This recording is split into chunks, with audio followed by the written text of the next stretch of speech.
been chatting. Good. Hey, welcome to BSB TV. I'm really excited today.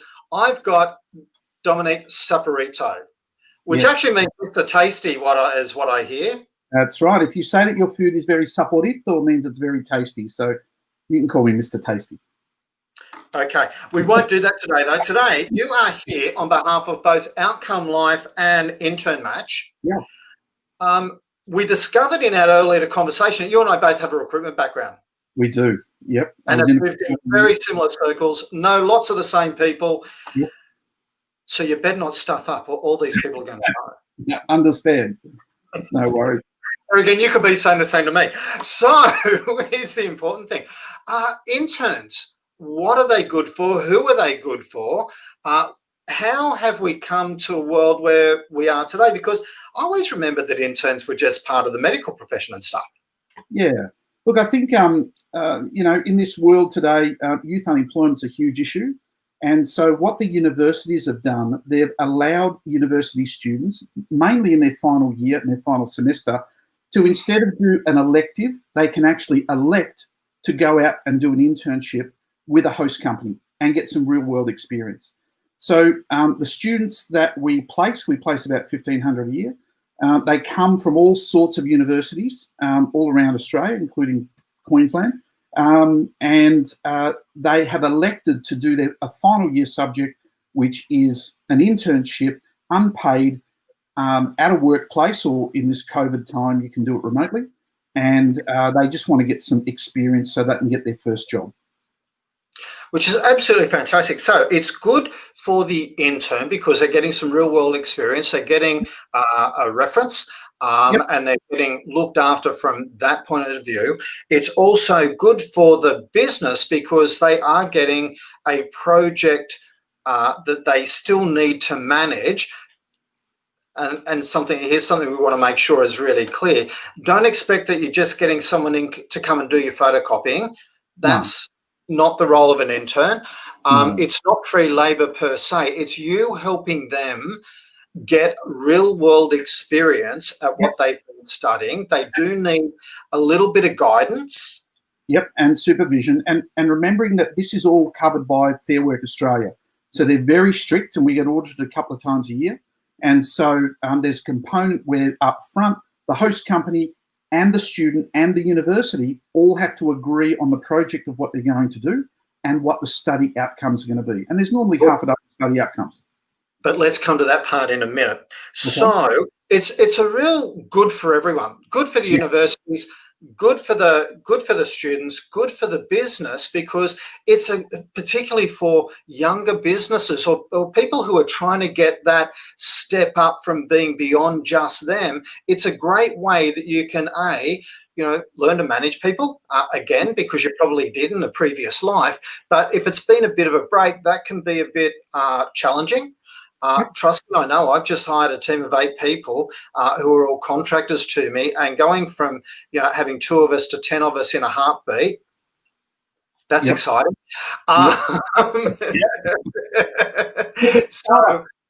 So an intern does need to be managed, but you see, because there's so many bad experiences with interns and rumours and innuendo and all that sort of stuff out there. So I actually hear you've got a 7-step plan that helps people get over all of those headaches. Yeah, and I think if you put structure around a program like this, when they come to you, they work 3 days a week. We try and make that 3 consecutive days so that, from one day to the next, there's a bit of coherency.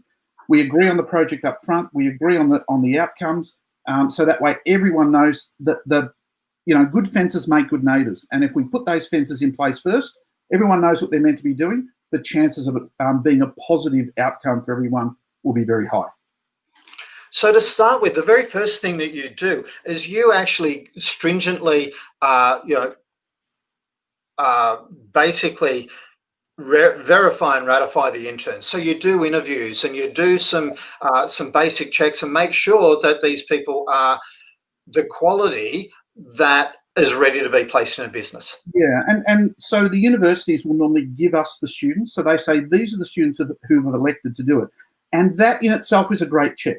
So these students have elected that instead of doing, say, organisational behaviour 2, that they're going to go out and do some real work. So we then interview them to find out what do they want to do. Do they want to be project managers? Do they want to do some coding? Do they want to create a website? Do they want to do whatever it is that they may wish to do? And then we match that up. Marketing, accounting, anything. Yep, can be anything. And the main students that we get are normally commerce students, IT students, and engineering. And so we find out from them, what rocks their boat. We actually have a lot of students that want to work in a particular industry.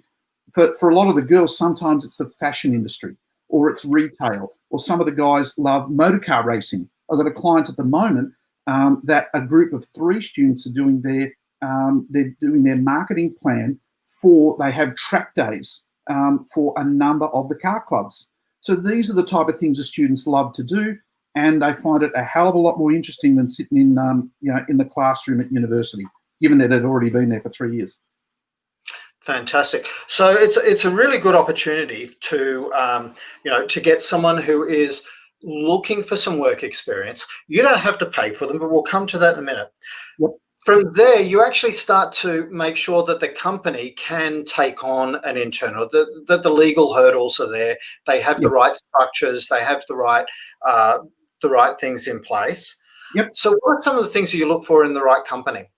So the company needs to be a real business. Now, COVID has actually been our friend for startups, and because up until March of this year, you actually have to have a bona fide workplace, because we're not allowed to place people into people's lounge rooms, because that would be weird. But now you can actually have remote interns. So the structure is that you use a contemporary tool such as Slack, where you have a Slack meeting or a Zoom meeting with them in the morning. You've got Slack on all day to answer questions, and you have a closing meeting at the end of the day to find out what they did and what issues they had. And under that structure, you can have a remote one now. But really, it's about a host company that's got a real project that the student can work on, but it's got a start, a middle, and an end that will have some outcomes for them.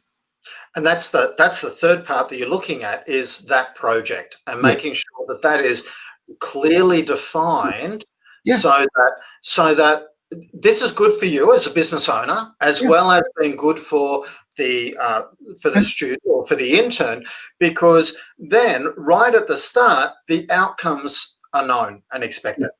And so things like, I'll give you a really good example. I had four coders that had never done coding before, and I found 4 startups that wanted to create mobile apps. Well, the number 1 mobile app development tool on the planet at the moment is Google Flutter. So those 4 businesses took on 4 students. In 13 weeks, they developed a mobile app in both iOS and Android. By the end of 13 weeks, in the app stores for all 4 of them. Fantastic. Those kids now have got jobs, which is just brilliant because they got that experience. Absolutely fantastic. Don't mind a bit of a flutter, I must say. Once the project is really clearly defined, that helps you go back to the intern database that you have and find people who are suitable for this particular project and organisation, and you provide a shortlist for people, I understand. And it's very similar to how I did in recruitment. We would provide a shortlist of 2 or 3 people. We never force an intern upon a company, nor a company upon an intern. So the company then will say, yes, I'd love to see 1 or 2 of these kids, or 3. The interviews take place, and then they choose which one they feel they can work with the best. And that really, this is the essence of when the magic starts to happen for good results. And that is that students, are picked by the host company. There's a connection there, and then they can run with the project to have a good outcome. Fantastic. So you actually allow them to do interviews. They're not forced. If they don't like any of them, you go back to square one. You go, that's fine. We'll go find you some. We'll go and do a call out, see if we can find somebody else. So there's no stress if you say no, if you're not feeling the love for the people that are there. It really is about the right people being placed in the right projects, so that it is a positive outcome for each, and that's really important. You facilitate the placement. Now, when I'm talking about that, there's actually lots of different legal issues around having an intern, yeah? Yeah. Look, there's a responsibility, and again, it's governed by Fair Work Australia. So it's actually illegal in Australia for anyone to work for free. And if anyone is out there promoting for people to come and do an internship with them, without going through a course that has been, Crikos ticked off. Do not do it. You can get into a hell of a lot of trouble. But because these are coming from unis, they're going through our course, which is all approved. It's all insured, so we cover the insurance if anything happens. Also, the university covers it as well. Remember that these students do not fall under work cover. So your work cover will not cover them if anything happens, which is why we have the insurance, because by law it's study, because they've elected not to do a subject at uni and to do this instead. And so therefore we handle all of that, agreements put together, and then a couple of weeks later, depending on the university, they then start with you. Fantastic. On top of that, the very final thing you do is you manage them through this particular process, right? So step 7 is you're managing the process. So you're making sure that, hey, everyone's there on start day, that everything starts off well, everyone's excited, and this is a project that is set up for success. You keep in touch with them throughout the process a couple of times and make sure. I do imagine that you're always on call if somebody does have any challenges. Yep. And so of course we do the first day call and the first week call, and then we kind of see how they're going. But the interns too must do a journal entry every day that they work. So we get an idea of what's going on, but we have a formal catch up after 6 weeks, because most internships, depending on the uni, some unis have different times, but most unis, the interns will run for 12 weeks. So 3 days a week for 12 weeks. And so we have a formal check at the very start, the middle, and the end. But also we look at their journals as we go through, just to make sure that everyone is on the right track and expectations are being managed. So, and also a real critical time is the couple of weeks just before they start too, because what we ask the student to do is to learn the software of the host company. So that way they can hit the ground running and start delivering value on day one, which is really important. Oh my goodness, we've been using ClickUp for my new business team of the 10 of us, and I've got to say, for 8 of the 10 of us, I think ClickUp's brand new, and yep. It's a lot of fun. It's exciting to say the least. Would be the best way of putting it. And the very best thing about this is it comes at no cost. That's right. And so again, it's actually illegal to pay them because they're doing this as study. And again, and I think we, as older people who, I've started 18 businesses in my life, we have a responsibility to give the younger people a go. And so this is giving them a go in a real work environment. You're doing them a massive favour. Without a doubt, I think that the benefits are always going to be in favour of the student because they are fresh out of uni. They're just interns. Don't think you're going to get someone that's going to come in and be your best working employee. Sometimes that happens, but very rarely. But, you're giving a young person a go because they're getting rid of that learning curve of what it's like to work in a real workplace. And some of the kids take a little while to adjust.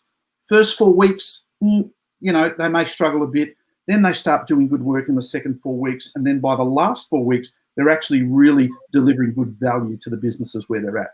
And our statistics show about 30% of them get employed at the end by the host company, which is amazing. So, and as Ross Baker said, it's a great way to try before you buy from that perspective. Yeah. On top of that, the way to manage them is just like managing anybody new into your workplace. Start with micro projects that are part of the bigger project.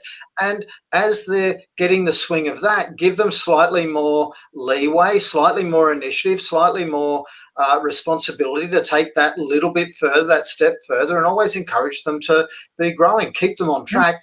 You do need to manage them, as we keep saying. It's a critical thing. It's not something that you can just go, great, I've got free labor. This person, they've been studying marketing. They're going to be able to solve the problems of the world. If you don't understand marketing, a marketing person probably isn't the right person for you to get. That's right. But some of the students, though, remember they are international and they do come with experience. So we have a lovely young lady called Natalia, came from Colombia and knew all the rules and laws in Colombia in law because she was a lawyer, solicitor. Couldn't get a job here in Australia because she didn't have any Australian experience. So she did her master's or whatever conversion course it was, then went into a law practice. And, at the end of that 3 months, of course, you know, she did really, really well, picked up things quickly, and of course they hired her and away they went. So, you know, it works out well, and some of the kids do have some experience. And just reiterating, somebody's just asked again, hey, what unis, courses, what are they saying? It's right across the board, universities right throughout Australia. And basically people are looking for international, they are looking for local experience.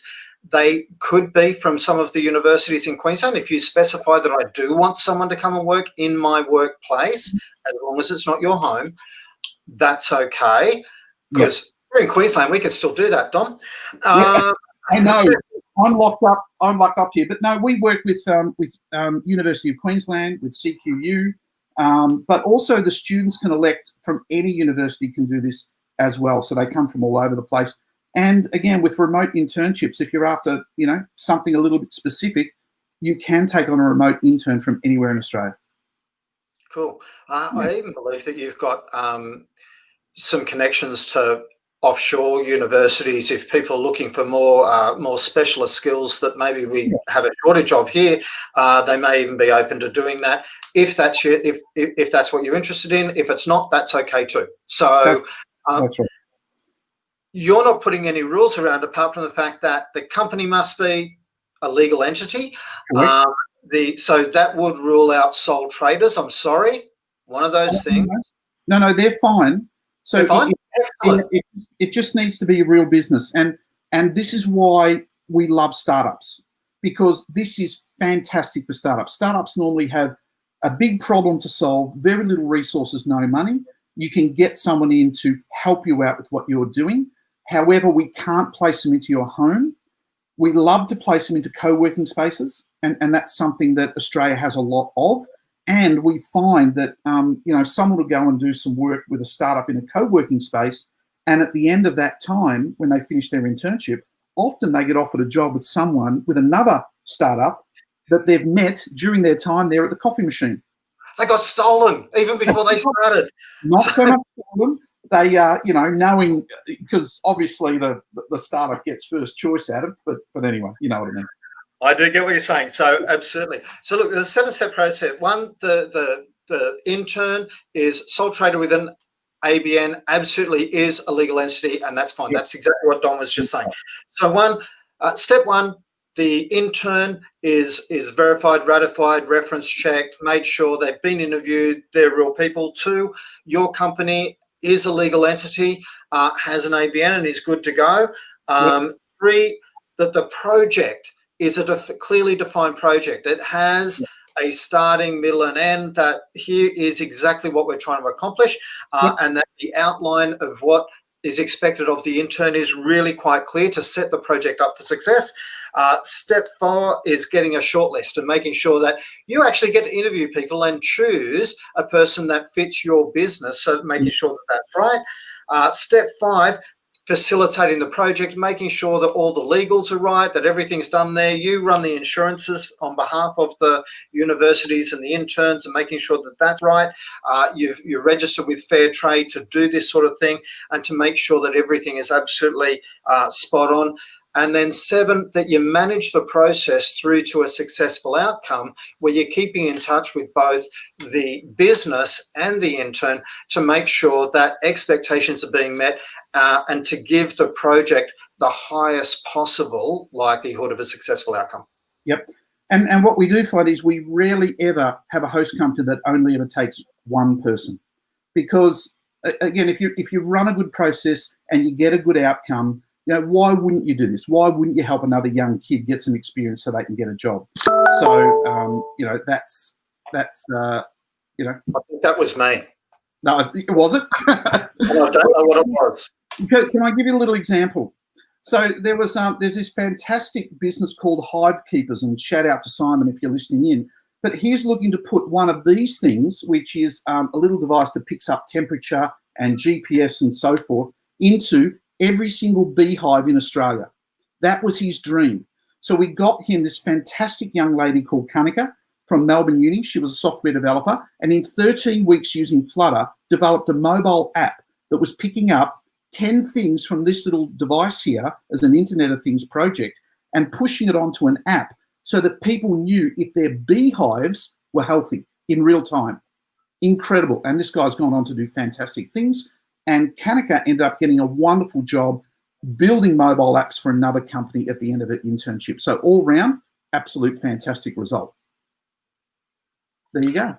Is there a worker and that's an awesome story. I'm just reading the next comment here. Is there a need to have a worker to intern ratio of 1-to-1? So do you need at least one employee per intern? No, well, no, because a lot of our companies will get, they'll say 3 people, say a project manager, a coder, and a tester, and they'll have one person that will manage them. The key is, though, that you have someone that is responsible and can manage them effectively. So you don't, I mean, if you're doing your very first mobile app, for example, you don't need to be a coder to manage them, okay? You just need someone that is going to be there to answer questions on whatever it is that that the student may ask. Yeah, but you don't need one-on-one. No. So you can manage 3 interns personally. That's all cool, which is great. As long as, and I'm going to encourage people here to be responsible in their hiring of interns. Like, you know, we want to give your projects the best opportunity for success. If you're going from a standing start or yourself and being overwhelmed and you're going, great, interns could save all my overwhelm because they can do all this stuff, you then need to manage all the people that are there. So if you're going from managing no one to, 5 people who haven't or may not have had work experience in the past, that's going to be a really high drain on you. So that's what I want to encourage everyone to be doing. Because we are all, all of us in our team have had experience before. So I can tell if I think someone is biting off a bit more than they can chew. You don't. But at the same time, we had an ice cream company in Melbourne that was making ice cream under license for the other big brands, and they had a machine they couldn't get going for 10 years. So we gave them an electrical engineer, a mechanical engineer, and a guy from Brazil that used to make alcoholic popsicles. Can you believe it? We sent all those 3 down there. To my place. It was actually quite interesting what he did. He got these alcoholic popsicles that they used to sell at festivals. So you give them a glass of cold soda water, and the popsicle would then be the mixer, and the stick would be, anyway, doesn't matter. So anyway, these guys went down. Yeah, and they quickly worked out what was wrong with this machine, and they finally got this machine working for the first time after 10 years on making this special type of ice cream. So again, we never know the outcomes, but we do get a sense for whether people are taking on a little bit too much, and we'll call that out. Start with 1, maybe take a couple, but if you do have a more extensive business, by all means, take on 2 or 3. Fantastic. Look, I want to thank you for the time. We're going to keep get you to be submitting some stuff for us on a regular basis to help people know what's happening. We'll even do, as we're going through, let's commit to doing some case studies or some stories and showing people what's happening with the interns that are being placed and the successes that are there.